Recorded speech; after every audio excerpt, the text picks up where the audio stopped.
Welcome to our program in mental health awareness with the Rotary Club of Metro Calibo.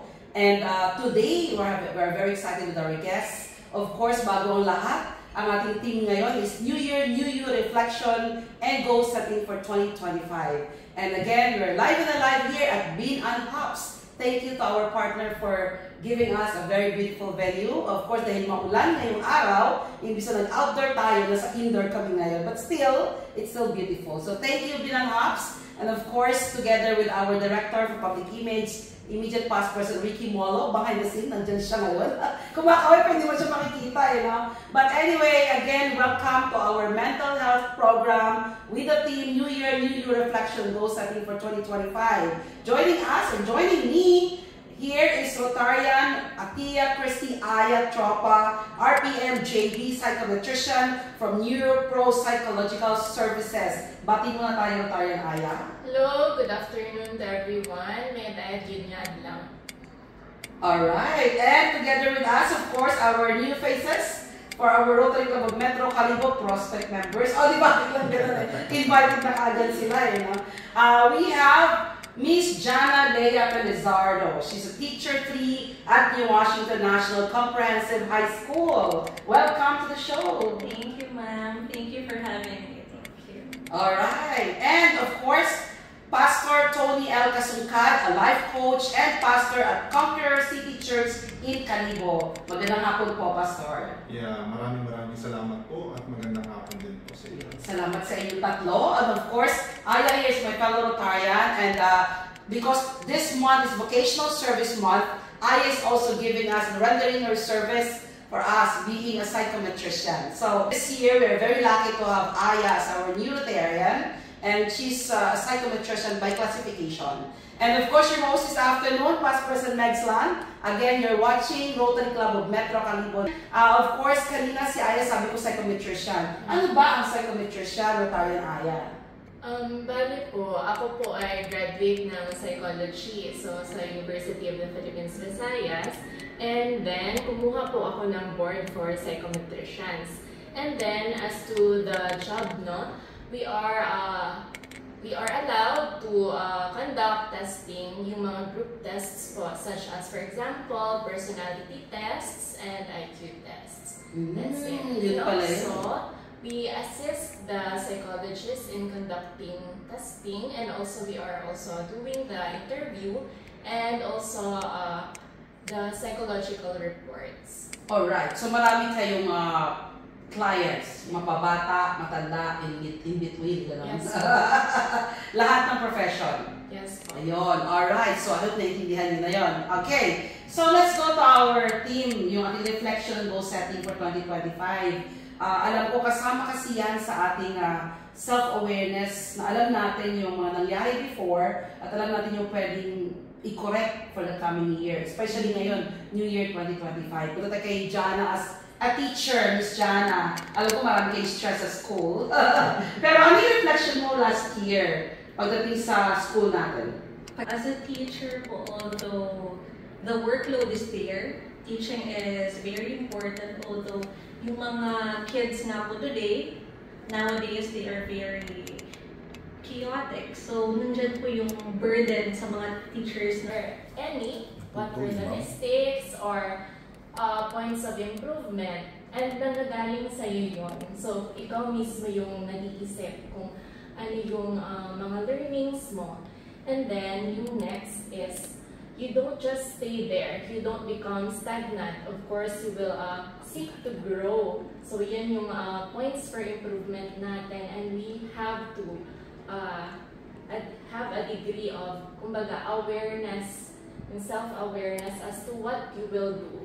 So, if you can hear, no, yung mga sinabi nila kanina, they all said that they are trusting God. That's your common denominator, no? And also, yung pagiging maka-Diyos. By the way, these are the trends. Kahit sa psikolohiyang Pilipino po, ito yung talagang nakikita sa mga Pinoy na regardless of the challenges that they encounter, Yung sabi nila, binabagyo na lahat. Pero bakit yung iba naliligaw pa rin? So parang it's something that is intangible. Yung meron ka dito sa loob mo na pinanghuhugutan ng lakas regardless of what is happening outside. So it's something internal. And hindi lang sa sarili yun eh. Because yung isa pang trait ng mga Pinoy is ang pagiging makajos, no? Very ingrained sa culture. Only Christianization daw tayo, no? So yun, very very reflective din of goals that one day I will already, on this year I will already become a millionaire. No, if you can see, very tangible and achievable. And they can be achieved gradually through small steps, no? One day at a time, as long as you are doing something to reach that bigger goal at the end of the year, something will change. So with regards goal setting, you set your goals in a tangible manner, meaning alam mo kung saan ka pupunta. So pwede mo isulat, yung iba dinodrawing, no? And you will know also the steps, how to get there, step 1, step 2, step 3. And you do something, even minor changes every day. That's it. Kay Pastor naman, ano yung masasabi mo sa kanya? Okay. Yung ano kasi ni Pastor talaga, parang vision mo, Pastor, is to found a church here, no? So it's, the most difficult is handling people because we have complex personalities. Nobody is the same. And very unpredictable people. So, yung adaptability ni Pastor, no, able to mingle with different kinds of people, it's something that he's able to cope also. So, whatever it is that you're doing, Pastor, no, you're trusting God in the process, you are establishing yung tinatawag natin na resilience also. Keep up with that, and we are also with you in your ministry, no? Because yung person kasi is holistic, so we are talking about mental health here, ma'am. But no, not only yung tao, not only physical, mental, he also has a spiritual na. Yes. That's why we are also in support of the work ni Pastor here. Of course. So, importante sa atin yung spiritual growth. Yeah. Yan kasi dyan tayo mahugot ng pagiging resilient natin. Of course, hindi mawawala talaga God, family, work, diba? Then community. Kasama yan. So, thank you, Aya, for your hands-on feedback sa kanila. But of course, ikaw, Aya, tanungin ko, as a psychometrician, meron ka rin reflection on yourself, nangyari last year, at hopefully, ano naman ang goal mo this year? Yes. Also, ma'am, no, I'm a psychometrician, but I also have some challenges. Like, for example... Siyempre, tao ka din. May nararamdaman din ako. Yes. And then, after kasi, ma'am, graduating college, I proceed sa law. And then, I actually finished it with a full-time job on the side. However, may limit pala yung tinatawag ko rin na coping abilities. No, pinagsabay-sabay ko rin kasi, Pastor, yung par exam ko, yung work ko, parang I was spreading myself thinly, like hindi ko matiis yung kung ano na naman yung task ko doon, tatawagin ako sa kapila, and then here also. So yung reflection ko is that I should also prioritize as to what I want to become. So, with regards to bar exam, I took the bar exams already. Last year? Yes, but I did not make it. And this 2025, I'm starting again with my journey. And So that's your goal this year? Yes, ma'am, next. I'm more determined to get that done.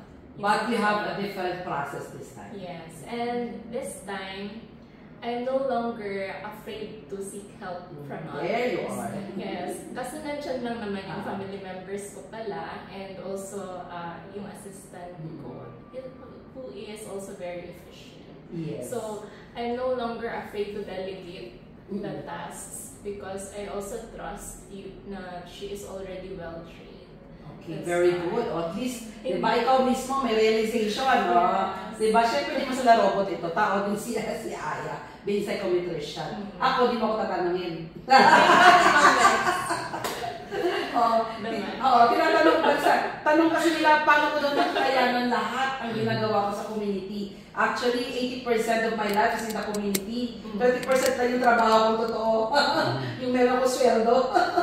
Lahat na sa community. I'll tell you, my reflection naman last year muna is that, ganun din, sa dami ng organization ko, parang na-burn out ako, muntik na ako mag-quit sa lahat. Ang ginagawa ko lang, paano ko daw nakayanan, kino-compartmentalize ko, nabuo ko yung word, compartmentalization yung mind ko. Pag eto Rotary ngayon, ito lang iniisip ko at ginagawa ko. So the whole day, today is Rotary. I run errand for tarpaulin, for hanging, for delivering. Eto ngayon, mamaya di-deliver ulit. So Rotary lang yan.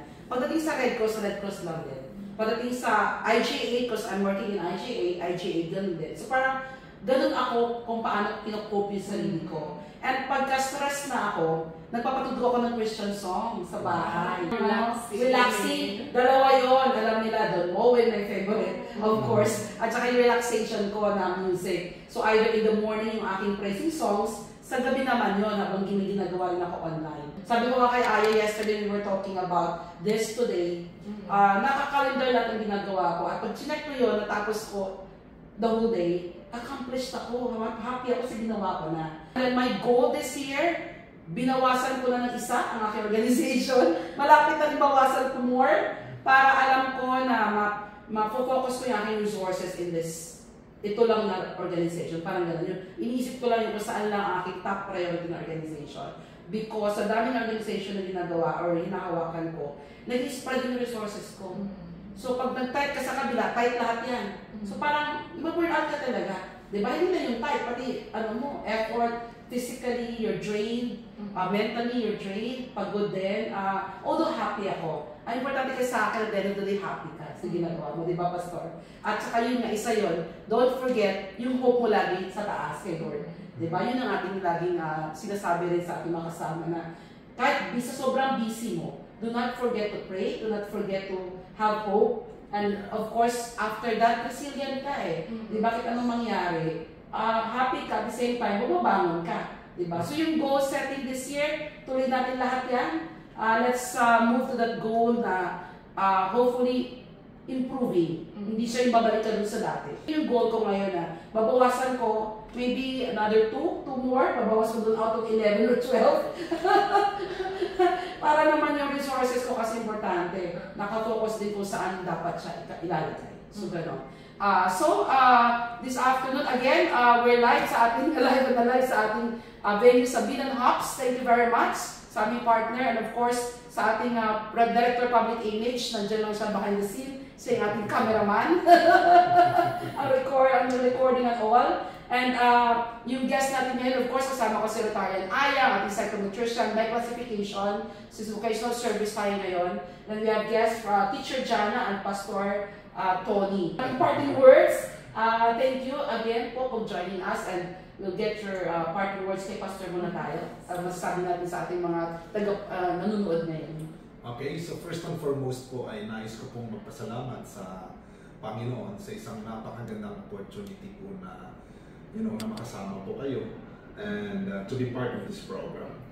Ako po'y naniniwala na marami pong pwedeng magawa ang Panginoon sa bawat isa po sa atin, lalo na po sa ating mga plano sa buhay, sa ating mga daily task. Sabi ko nga sa church parati is let us declare and let us believe that this year 2025 is the year of God's favor. This is a year of double grace. Yes, double favor. So, i-declare po natin yun upang maranasan po natin yung biyaya. Hindi lang po basta biyaya, kundi yung tinatawag po namin rumargas ng pagpapala na nagmumula po sa ating Panginoon. And secondly, huwag po natin kaliligtaan na hindi po talaga nawawala sa buhay ng tao yung tinatawag po na challenges. May hirap. Ganun pa man, hindi po mahirap ang buhay. May hirap lang po siya, pero hindi mahirap. May hirap, hindi mahirap. Yeah. Oh wow, beautiful. Gusto ko yan.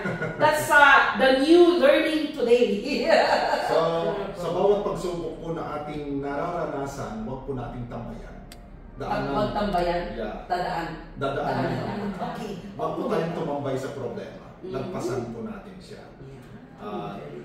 Tandaan po natin na kapag kasama po natin ang Panginoon. Sabi nga po ng Apostol Pablo, and I quote, sabi niya, I can do all things through Christ who strengthens me. Kapag kasama po natin ang Diyos, lahat po magagawa. Amen. Ayan. Huwag tambayan. Daanan lang.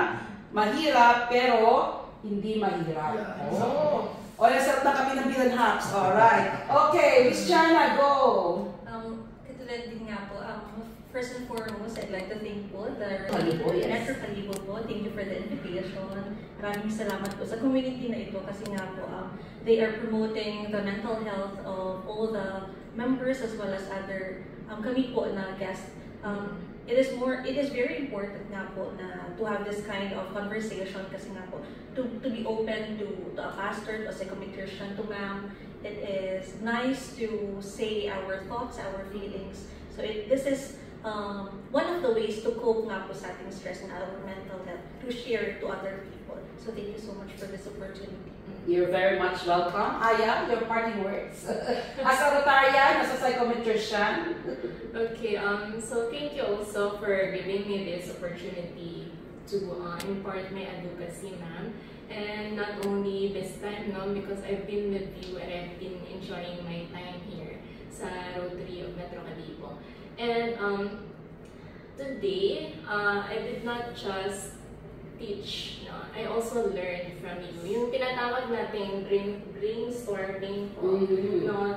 That as you go on, no, sa conversation, marami kayong insights na nakukuha, no? As you listen to the experiences of others. So, hindi lang ako yung psychometrician ngayon. Although I'm the psychometrician by profession, but I learned a lot, no, from Pastor, from Nang Chana Agkay, Mang Meg. So, let me just borrow the quote of a preacher, no?